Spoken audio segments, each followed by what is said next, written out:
Bon dia, bona tarda o bona nit. Benvinguts a l'Àpice. Esta semana, ¿qué decir? Gran Premio de Cataluña.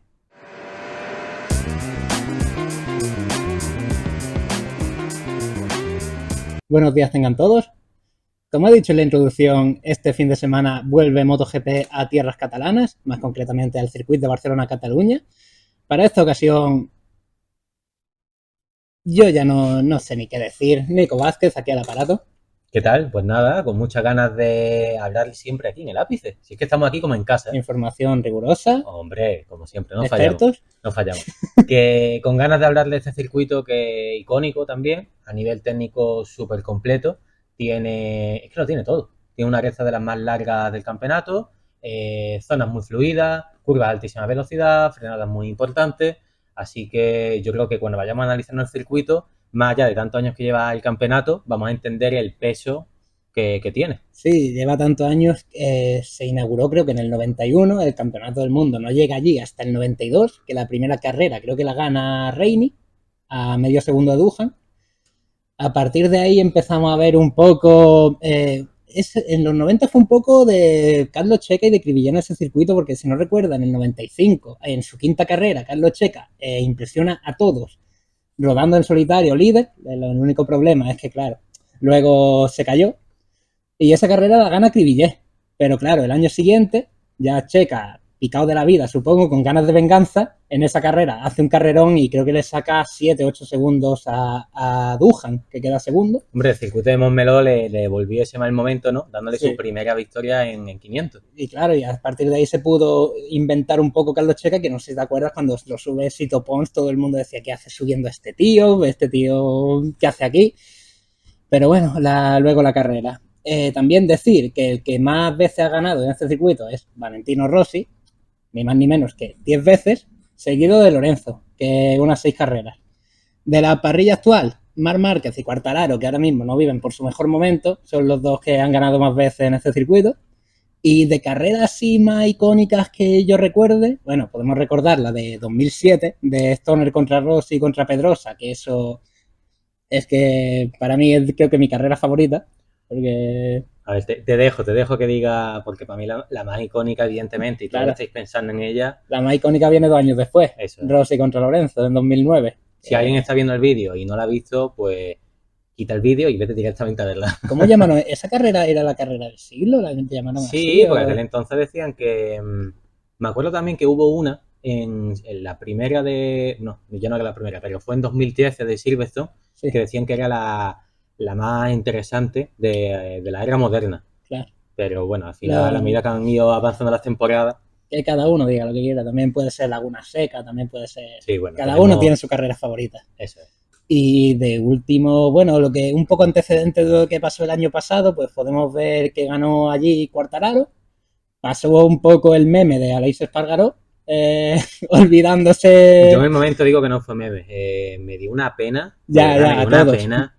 Porque claro, al principio cuando se estaba parando en la recta principal, parecía que había tenido algún problema técnico, pero cuando empezó a levantar la mano a saludar, ya decíamos, aquí no, está pasando algo. Se le olvidó que había terminado la carrera y una segunda posición acabó siendo una quinta. Y menos mal que aunque sea se dio cuenta rápido. Sí, que se pudo enchufar en el curvón de la 3 cuando ve que le pasa a Marini y se enchufa rápido y le pasa en la 5. Es que, bueno, cómo llegó al box y todo, bueno, ya está, no nos vamos a decir más. Realmente historia, tiene muchísima historia. En la descripción pondré alguna carrera así o algún resumen que yo vea más o menos interesante, pero es que tampoco queremos que el vídeo dure 80 minutos. Entonces voy a dejar aquí a mi compi que haga un poco ya el análisis.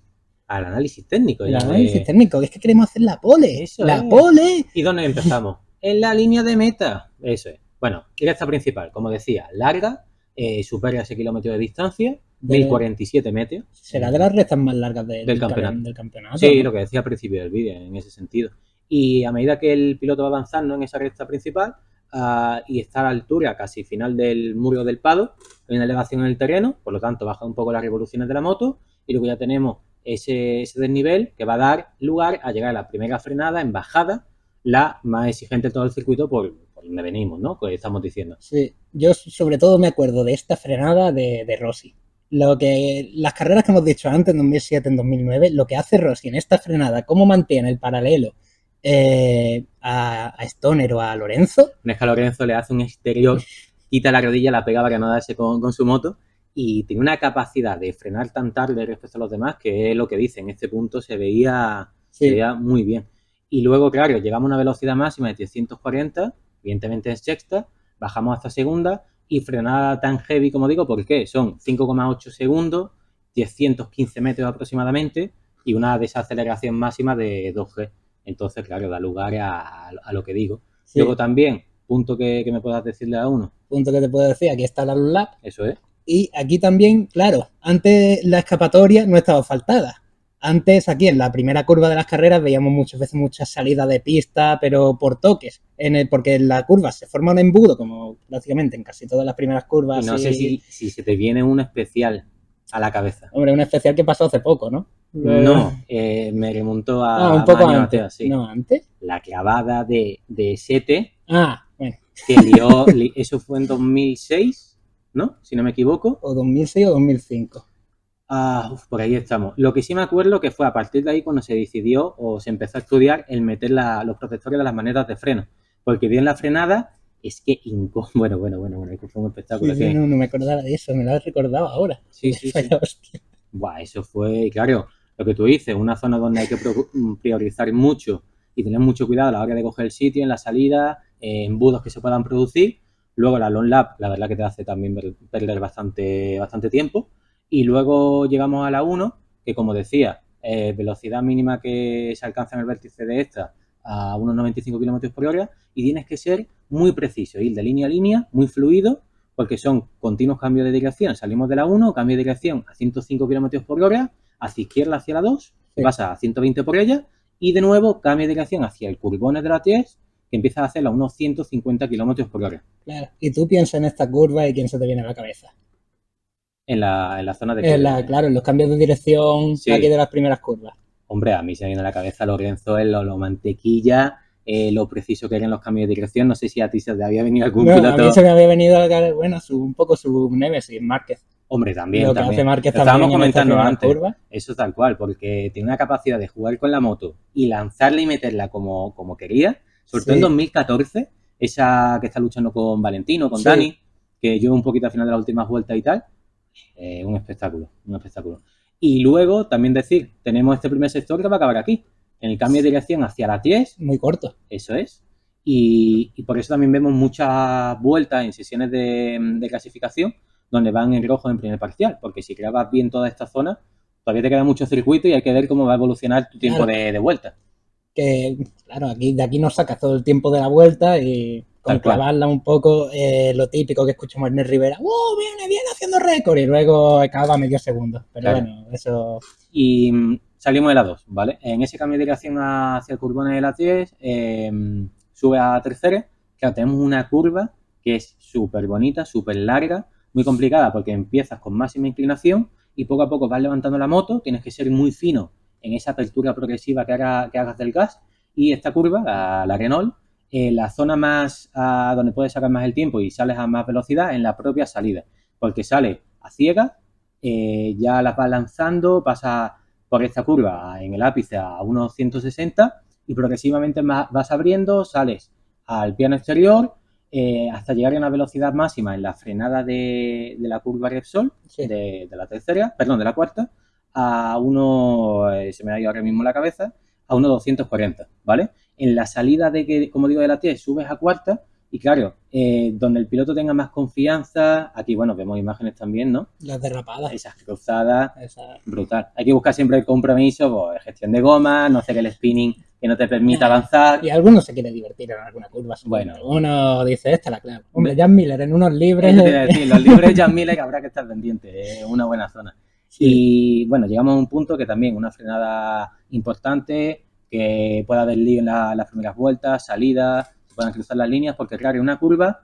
que al principio tienes que retrasar un poco la enteada, baja hasta segunda, pasa a 1,98 por el vértice de la 4 y poco a poco tienes que ir cerrándola mucho para que luego puedas ir abriendo gas y otra zona también donde se empieza a derrapar el trasero ahí. Y a moverse la moto. Sí. Hemos visto, joder. Y bueno, y ahora llegamos a las 5, que es creo la más lenta, ¿no? Del Sí, circuito. en la curva 4 pues salimos, como decimos, en segunda, se alarga y vamos a llegar a ese punto más lento, como dice, a una velocidad máxima de 190 y bajamos hasta primera. Va a ser el único punto del circuito donde se haga esto y también va a ser un punto, esta curva izquierda, que predomina en el circuito, que son los pianos contraperaltados que tiene y por eso vemos esas fotos con las inclinaciones de el hombro totalmente en el piano apoyado, vamos, como estaréis viendo en las fotos en pantalla ahora mismo, y la verdad que es brutal. ¿Esta curva se te viene así algún momento que En diga... algún momento yo me acuerdo, en las 5 es donde, como dije antes, cuando Checa en su quinta carrera estaba liderando y emocionando a todo el mundo, se cayó a falta de 8 vueltas. Así un poco digo que el año siguiente iba topicado, porque es que se cayó solo, se cayó prácticamente solo, se le fue de adelante y adiós su primera victoria. También de esta curva, pues es que voy a mencionar todo el rato las mismas carreras, pero me acuerdo en 2007 que Stoner aquí es donde siempre adelantaba a Rossi. Sí, porque creo que sí, claro, porque bastante enfrenada, que luego es muy fácil poder irte largo y que alguien te coja ese interior hacia allá la bajada, comenzando la salida de la 5. Sí. Si aprovechamos ya enganchamos con esa salida, subimos segunda, tercera, cuarta, vamos a pasar por la curva 6, que es una, eso es, un de transición y preparación hacia la 7, que viene en bajada, y aquí va a ser el punto donde ya comencemos el penúltimo sector. También llega a un punto de una velocidad máxima de 235, baja hasta segunda, también otra zona donde vemos esas inclinaciones con ese piano contraperaltado, luego cambio de dirección, a unos 130 empiezas a hacerlo para pasar por la 8, esta zona, la subida de la Moreneta, a unos 160, ¿vale? Y en este punto también te iba a decir que vemos adelantamientos en la 7, pero claro, tienen que ser muy precisos, de tiralíneas. Que estar muy seguro para meter la moto ahí. Tal cual. Y más como dijimos en el último vídeo de la aerodinámica, que está ahí. Eso es, que hemos visto que tiene una buena acogida, así que muy bien. Muchas gracias, de verdad. Y la salida a la 8, ¿vale? Subimos a tercera y vamos a llegar a enfrentar la curva 9, la curva Kamsa, una curva que empieza a ciegas totalmente, que tiene esa complicación en ese punto, se va a hacer en tercera, frenas también a unos 210 y vas a pasar a unos 125 por el vértice de la 9, el punto más lento. Y vamos a llegar ahora a la contrarrecta, ¿vale? Que va a ser el punto que en una última vuelta, un duelo de cuerpo a cuerpo, empieza ya a notarse eso, el nervio. Punto donde ya empieza, sí, eso, a ver los pilotos, quién está más nervioso que otro, porque muchas veces ahí te cuelas, vas a la desesperada y normalmente intentas colar la moto donde no se puede. Va a ser una zona que, claro, como salen muy rápido luego de la nueva hacia esa contrarrecta, el verde, la zona de los pianos, vamos a estar muy atentos todo este fin de semana, como ya es costumbre.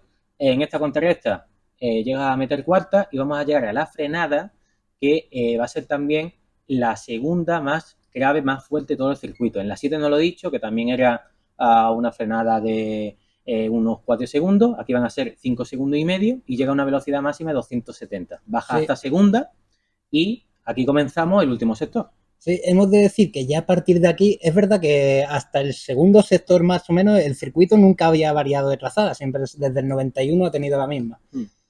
Cuando empieza ya la curva 9, antiguamente la curva, bueno, le estaré poniendo los planos en pantalla, ya más o menos lo podéis diferenciar ustedes, pero en la curva 9 antiguamente se iba como más largo y luego en mitad de la recta, que ya ahora había como una especie de chicán, diría yo, bueno, no sé si chicán, era una curva hacia izquierda que cortaba, y esta curva también, la curva 10, la curva del estadio. Yo ya no sé cuántas variaciones ha tenido. Es que claro, en 2016, ahora cuando llegamos a la curva 12+1, bueno, dio ese suceso trágico de Luis Salón y entonces se decidió a partir de esa temporada que se pasara por la variante anterior de la curva del estadio, que ahí era por donde pasaba siempre la Fórmula 1, ¿no? Sí, en la de antes. Yo me acuerdo siempre de, claro, jugaba de chico, me acuerdo de la Play, Fórmula 1 y muchas veces me pasaba porque yo estaba acostumbrado a ver la de las motos, entonces siempre me pasaba de largo. Pues en ese punto se hizo pasar por ahí para llegar a menos velocidad a la zona del último sector de esas enlazadas a derecha, por el motivo que ahora vamos a seguir explicando y ahora llegaremos a él. Curva del estadio, una curva también súper complicada, que igual que la tercera, la cuarta es muy importante esa apertura progresiva que hagas del gas, va a llegar a una velocidad la más lenta del vértice de la 10 a unos 85 km por hora, empieza a abrir gas, llegamos a una curva 11, que también un poquito de transición como la 6 que comentábamos, y de preparación, que va a venir ese cambio de dirección que empieza a hacer la 160 hacia la 12, una curva derecha, que empieza a frenar a unos 150 y seguimos ahora todo esto en segunda, ¿vale? Una curva también que es muy redondeada, que te exige pasar mucho tiempo inclinado. Rápidamente empezamos ya a poner la moto recta, metemos tercera y llegamos a esa curva fatídica, la 12 más 1. ¿Y por qué digo esto? A ver, el que no se acuerde, el accidente de Luis Salón fue provocado porque las escapatorias de grava no existían, era todo asfalto hasta el último tramo antes de llegar a las protecciones. La moto llegó, impactó contra las protecciones con la mala suerte de que también le dio al piloto. Entonces, no podemos permitir eso. Es que así, me da igual que porque compartan circuito con Fórmula 1, con otras modalidades del motor y tal, no podemos poner en peligro la vida de los pilotos de esta forma. Hombre, ya el debate grava, asfalto, es que ya lo hemos comentado muchas veces y nosotros ¿qué vamos a hacer? Nosotros, si fuese por nosotros, yo no digo ya cómo estaría el circuito. Decir nuestra opinión y nuestra queja, evidentemente, porque en el último fin de semana, allí en Spielberg, esa chicane es que la segunda parte no tiene grava. Y la moto de Alonso López, por ejemplo, en Moto 2 no se queda en mitad de la trazada por nada. Y eso también es porque va la Fórmula 1 a Austria. Eso porque te no iba a quieren decir. meterle grava a esa zona por eso. Entonces, ¿qué pasa? Cuando muere un piloto, le damos las condolencias, decimos que era una magnífica persona. No, es que esto no puede ser. Hicieron el churro ese con la chicane, claro, que duró 2 años. Que eso es, en la salida de la 13, que la hacemos en tercera, una curva rápida también, que se pasa por ella a unos 135 km por hora. Pues después de ella viene esa chicane desde 2016, 2017 también se hizo, que era para mí un espectento, pero vamos. Era un churro, es que no... Absoluto. Y luego, pues eso, saliendo ya de la 13, vamos a llegar a la última curva, la curva Cataluña. No, la curva Valentino Rossi. Bueno, sí. Estaba yo hablando muy rápido. Frena a unos 197 actualmente y te dejo que explique eso. A ver, a ver, ¿cómo voy a explicar esto? Es que ya lo saben. Es que mencionarlo, perdón, porque a ver, yo sé, doy por hecho que lo sabéis, vamos, de memoria. Después de darse por todos los lados en 2009 los compañeros de equipo, porque tenían un muro en medio, ni se hablaban, ni se miraban, ni se odiaban entre ellos, y ahí querían sacar un poquito el orgullo. Lorenzo en esa carrera llevaba el casco del Barça, eso, ¿verdad? Sí. Que claro, joder, cómo iba. Llegaban a la última vuelta, luchan evidentemente y aprovechó ese hueco que para mí hay una combinación de dos cosas. Una, Valentino hace magia y dos, Lorenzo no cerró por miedo a no perderle adelante en esa curva lo que tenía que haber tapado el hueco para que no se metiese Valentino. Hicieron una de las mejores carreras que se ha visto. Wow. Ya está. Había una sensación de que el que ganase iba a tener un ánimo y un subidón para lo que quedaba de campeonato que era brutal. Encima recuerdo, en esa curva estaba su club de fans, ¿no? El club de fans de Valentino no era en ese. De Valentino. Sí. No lo sé. Que recuerdo que estar como de fondo todo eso en amarillo. No lo sé. Y nada, en esta curva pasamos a unos 135 también, rápidamente. Ya buscamos el piano exterior, whole shot y demás. Y batimos el récord de Aleix Espargaró, que es el que lo tiene. 1.37.8, eso es, desde el año pasado que hizo esa vuelta impresionante. Y también por un circuito que es lo que decía, que tiene muchos cambios de dirección, que tienes que tener una moto ágil. También, aunque no lo parezca tanto en televisión, tiene subida y bajada. Sí, tiene curvas peraltadas, tiene esos pianos con peraltado que da lugar a eso que decíamos nosotros. Esas frenadas, por ejemplo, en la 1 que no se aprecia tanto, esa elevación y luego esa bajada. Ese cuesta abajo que tiene. Eso es. Y luego, claro, que tienes que tener una moto muy buen puesta de regulación de horquilla, pero que también que no te quite ese compromiso a la hora de tener todas esas fluidez, paso por curvas y demás. Y yo creo que aquí lo dejamos. De este circuito, de este fin de semana, también hay Moto E, que esto hasta Misano siempre va a haber Moto E, que es verdad que nunca lo comentamos. Nunca lo decimos. Y las carreras en verdad están chulas. Mira, yo siempre, el problema es que falta de tiempo, y falta de tiempo en los vídeos porque si no lo hacemos más largo todavía. Hombre, tampoco hablamos de Superbike y nos encanta, por ejemplo. Y este fin de semana se va a dar en la 1. Que hay que aprovechar un poco también que las carreras vuelven en abierto. Eso siempre da más audiencia y eso mola. Si no queréis escuchar bodas, bautizos y comuniones, pues ya lo sabéis, ponéis la 1. Bueno, que tampoco es mucho mejor, pero no. Pero aunque sea en abierto, que eso se agradece. Y poco más que decir, los que vayáis al circuito espero que lo disfrutéis y hasta otra.